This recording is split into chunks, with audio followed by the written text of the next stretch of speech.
खौसेथिनि मोनसे रेलि खौसेथि आरो गोजोननि मोनसे रेलि लादों जोङो 15टा समस्तियाव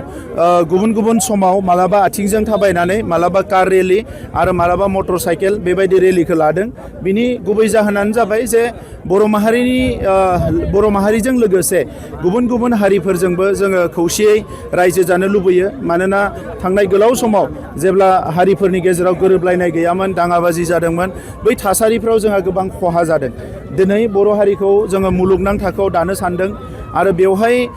थांनाय 5 बोसोराव जों सरकार सालायनानै गोजोनखौ गायसनदोंमोन खौसेथिखौ लाबोदोंमोन गुबुन हारिफ्राबो जोंनि खाथि साफिबायमोन नाथाय जोंनि सरकार थांनायनि उनाव फिन दिनै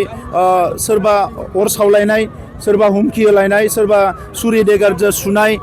लाइमोनफ्रा जुवा गेलेनाय श्रीरामपुराव सिन्डिकेट गोबां रोखोमनि मोनसे बिशृंखल थासारि मोनसे नुनो मोन्दों दा बेखौ नोजोर बोनानै 2015 मायथाइयाव जि थांखिखौ लानानै UPPL हान्जाया जोनोम जादोंमोन बड'लेण्डआव गोजोन गायसननाय